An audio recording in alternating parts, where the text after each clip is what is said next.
మన తోటలో వచ్చిన వంకాయ ఒకటే మునక్కాయ వచ్చిందండి. 1 ఇయర్ తర్వాత 1 ఇయర్‌కి ఒక మునక్కాయ మాత్రమే కాసింది మా చెట్టు. చూడండి ఎంత పొడవుందో. నాకు చాలా బాగా నచ్చిందిది. 1 ఇయర్‌కి ఒక మునక్కాయ.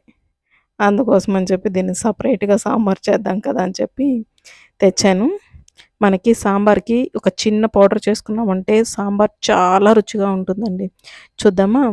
కొంచెం మిరపకాయలు కారానికి సరిపడిన వేరుశెనగపప్పు, కొరం ధనియాలు, దాంతో పాటు మనం తినే శనగపప్పు కొంచెము, కొబ్బరి వేసుకున్నామంటే చాలా బావుంటుందండి సాంబార్‌కి.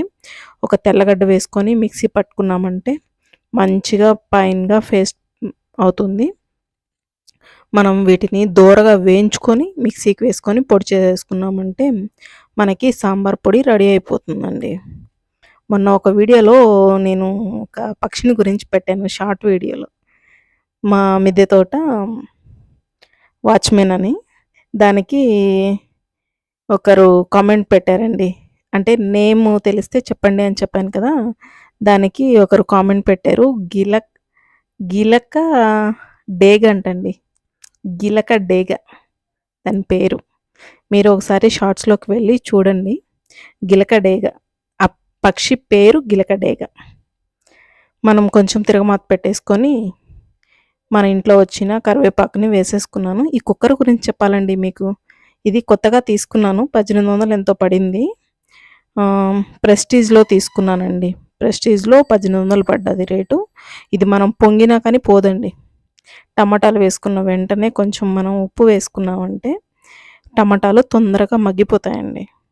ఆల్మోస్ట్ సాంబార్ అనేది అందరికీ తెలిసే ఉంటుంది. కానీ నేను ఒక్క వంకాయ, ఒక్క మునక్కాయతో చేస్తున్నాను. అందుకోసమే చూపిస్తున్నానండి. ఈ కరివేపాకుని నేను డైరెక్ట్‌గా వేసేస్తాను కాబట్టి మధ్యలో వచ్చిన పీసెస్‌ని తీసేస్తాను. ఒక్కోసారి తీయకుండా అలానే ఉంచేస్తానండి. తినేటప్పుడు తీసి పక్కన పెడతామనమాట. మ్యాక్సిమం కరివేపాకుని తీయము. దాని స్టెమ్‌ని మాత్రమే తీసి పక్కన పెట్టేస్తాము. ఇది కొంచెం ఉడికే వరకు మనం మునక్కాయలు అన్నీ కోసేసుకొని పెట్టేసుకున్నాం కదా! అన్నీ పప్పులో వేసేసుకొని పొయ్యి మీద పెట్టేసుకుందాము. మనం కొంచెం చింతపండు గట్టిగా ఉందనుకోండి, పప్పు వేడిగా ఉంటుంది కదా! వేడిగా ఉన్న పప్పులో వేసి మనం నలుపుకున్నామంటే తొందరగా నలిగిపోతుందండి. మామూలుగా విడిగా నీళ్లు పోసి మనం పప్పుని చింతపండుని నలిపామంటే నలగదు కదా! అంటే టైం పడుతుంది కొంచెం సేపటి దాకా. అందుకని వేడిగా ఉన్న దాంట్లో వేసి నలిపామంటే త్వరగా అయిపోతుంది. అంతలోపల మనం పసుపు, కారం అన్నీ వేసేసుకొని తిరగమాతలో టమాటా వాడేసింది కదా! దాంట్లో వేసుకొని మొత్తం బాగా మిక్స్ చేసుకుందాము. మిక్స్ చేసేసుకొని మనం పప్పు వేసుకున్నాం కదా! పప్పు, కూరగాయలు, ఆ కూరగాయల్లో మనం ఈ టమాటాని ఎత్తి వేసేద్దాము. లాస్ట్‌లో కొంచెం నీళ్ళు కూడా కలిపి వేసేసుకోవచ్చండి. అంటే బాండిట్లో. తర్వాత మనం చేసుకున్న పౌడర్‌ని మొత్తం ఉపయోగపడతది కదండీ! కొంచెం జార్‌కి తీసి పెట్టేసుకుంటే మనకి నెక్స్ట్ టైమ్ గూడా ఉపయోగపడుతుంది బాగాను. మనం ప్రస్తుతానికి ఎంత కావాలో అంత వాడుకుందాము.